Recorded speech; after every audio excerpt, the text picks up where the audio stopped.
Hi friends, అందరికీ good morning. AP హైకోర్టులో job notification అయితే రిలీజ్ అయింది. దాదాపు 300 వేకెన్సీలు ఉన్నాయి.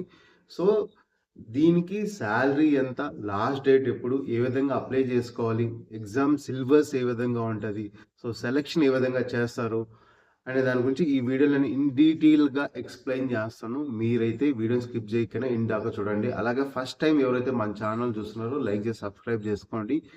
ఈ వీడియోని మీ ఫ్రెండ్స్ అండ్ ఫ్యామిలీ మెంబర్స్కి ఎవరికైతే యూజ్ అవుతుందో వాళ్ళకైతే షేర్ చేయండి మర్చిపోకుండా. సో మనకి ఏపీ హైకోర్టు అయితే మార్చ్ 23 అయితే ఒక నోటిఫికేషన్ అయితే రిలీజ్ చేసింది. దాదాపు 300 వేకెన్సీలు ఉన్నాయి.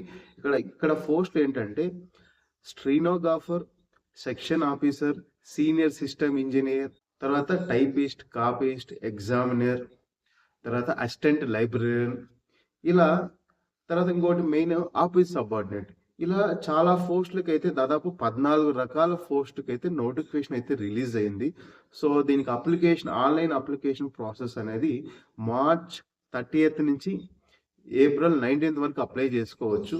సో డీటెయిల్గా ఇక్కడైతే నేను నోటిఫికేషన్ ఎక్స్ప్లెయిన్ చేశాను. ఇక్కడ నుంచి మీరు వీడియో స్కిప్ చేయకుండా చూడండి. సో మీకు ఏదైనా డౌట్స్ ఉంటే కింద కామెంట్ సెక్షన్లో కామెంట్ చేయండి. అలాగే లింక్ అయితే నేను డిస్క్రిప్షన్లో పెడతాను. సో ఏపీ హైకోర్టు మార్చి 23 ఒక నోటిఫికేషన్ అయితే రిలీజ్ చేసింది. సో దాదాపు 300 వేకెన్సీలు ఉన్నాయి ఇక్కడ చూడండి. సో ఇవన్నీ section officer, senior system officer, computer operator, examiner, assistant, copyist, typist, data entry operator, office subordinate. So దీని శాలరీ కూడా చూడండి, ఒకదానికి 20. సో ఆఫీస్ సబార్డినేట్ చూసుకుంటే 20,000 నుంచి 61,000 ఉంది. తర్వాత సెక్షన్ ఆఫీసర్ చూసుకుంటే 57,000 నుంచి 1,47,000 దాకా ఉంది. సో ఇది ఇక్కడ కనిపిస్తుంది కదా, ఇవి శాలరీ రేంజ్ అనమాట. సో దీనికి లాస్ట్ డేట్ వచ్చి ఏప్రిల్ 19th. ఆన్లైన్ ఇది కంప్లీట్గా. అప్లికేషన్ అనేది మీరు కంప్లీట్గా ఆన్లైన్లోనే అప్లై చేయాలి. సో మార్చ్ 30th నుంచి అప్లికేషన్ అనేది స్టార్ట్ అయిపోతుంది. So April 19th last. So దీనికి ఎగ్జామ్ ప్యాటర్న్ ఏంటి, సిలబస్ ఏ విధంగా ఉంటుంది చూపిస్తాను చూడండి. ఎడ్యుకేషన్ క్వాలిఫికేషన్ చూడండి. సెక్షన్ ఆఫీసర్ తీసుకుంటే దీనికి డిగ్రీ అనేది లాలో మీరు డిగ్రీ చేసి ఉండాలి ఖచ్చితంగా. సో వాళ్ళు మాత్రమే దీనికి అప్లై చేసుకోవచ్చు సెక్షన్ ఆఫీసర్కి. తర్వాత సీనియర్ సిస్టమ్ ఆఫీసర్, దీనికి ఖచ్చితంగా మీరు బీటెక్ చేసి ఉండాలి. సో బీటెక్ చేసి దాంతోపాటు 5 years ఆఫ్ వర్క్ ఎక్స్పీరియన్స్ ఉండాలి. నెట్వర్కింగ్లో కానీ సర్వర్ మెయింటెనెన్స్లో కానీ 5 years ఎక్స్పీరియన్స్ ఉండాలి. తర్వాత కంప్యూటర్ ఆపరేటర్ ఉంది చూడు, కంప్యూటర్ ఆపరేటర్లో మీరు డిగ్రీ ఇన్ కంప్యూటర్ సైన్స్లో చేసి ఉండాలి.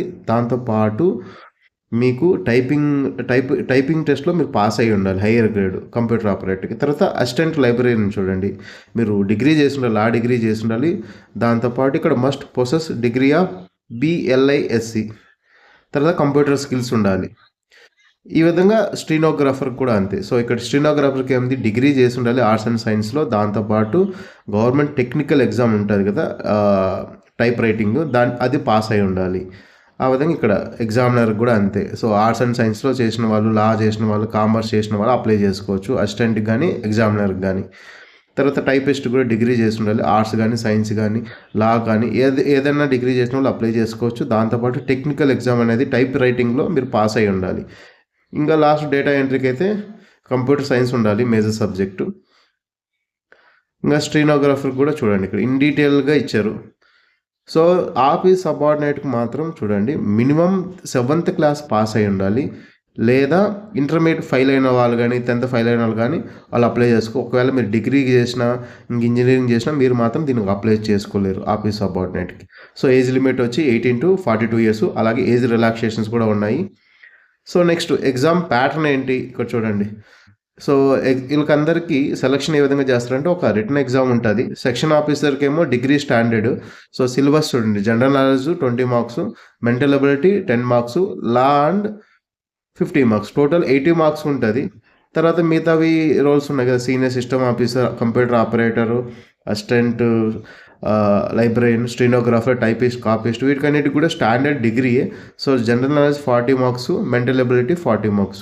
తర్వాత ఆఫీస్ సబార్డినేట్కి మాత్రం 10th స్టాండర్డ్, జనరల్ నాలెడ్జ్ పైన 50 marks ఉంటుంది, మెంటల్ ఎబిలిటీ పైన 30 marks ఉంటుంది. ఇది. సో ఇంకా సిలబస్ కూడా ఇచ్చారు మనకి, చూపిస్తా. సో ఇక్కడ మనకి 80 questions ఉంటాయి ఓవరాల్గా, ఒక్కోదానికి ఒక్కొక్క మార్క్ ఉంటుంది. 90 minutes ఉంటుంది ఎగ్జామ్, అంటే 1.5 hour ఉంటుంది. సో తెలుగు ఇంగ్లీష్లో ఉంటుంది question paper. So merit list అనేది మీకు రిటర్న్ ఎగ్జామ్లో వచ్చిన మార్క్స్ బట్టి, తర్వాత టైపిస్ట్ ఉన్న ఎగ్జామ్ ఉంటుంది కదా, వాళ్ళు దాన్ని బట్టి సెలక్షన్ అనేది ఉంటుంది. ఇది కంప్లీట్గా ఆన్లైన్ ప్రాసెస్, అప్లికేషన్స్ ఫీ కట్టాలి. సో నెక్స్ట్ ఎగ్జామ్ సిలబస్ చూపిస్తాను. ఇక్కడ చూడండి, ఎగ్జామ్ సిలబస్ ఇచ్చారు. జనరల్ నాలెడ్జ్ ఏంటి, నేషనల్ కరెంట్ అఫైర్స్ కానీ, ఇంటర్నేషనల్ కరెంట్ అఫైర్స్ కానీ, Indian history, Indian geography, art and culture India, Indian polity, Indian economy, science and everyday life. ఇది general knowledge. Mental ability చూడండి, relationships, number series, puzzles, verbal analogy, coding, decoding, distance problem, logical operations ఇది. So ఇంకా లా వాళ్ళకి ఇక్కడ ఇక్కడ mention చేశారు. So ఇది clear syllabus. మీరైతే కుదిరితే ఇక్కడ స్క్రీన్ షాట్ తీసి పెట్టుకోండి సిలబస్ని, ఇక్కడ మీకు చూపిస్తున్నా. సో ఓవరాల్ సిలబస్ ఇది. సో ఇది కంప్లీట్ నోటిఫికేషను.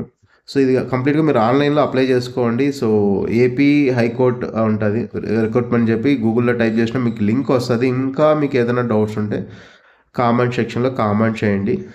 సో లింక్ అయితే నేను డిస్క్రిప్షన్లో పెడతాను. ఇది ఓవరాల్గా ఈ నోటిఫికేషన్. ఇదైతే మంచి జాబ్ ఆపర్చునిటీస్ అని చెప్పచ్చు.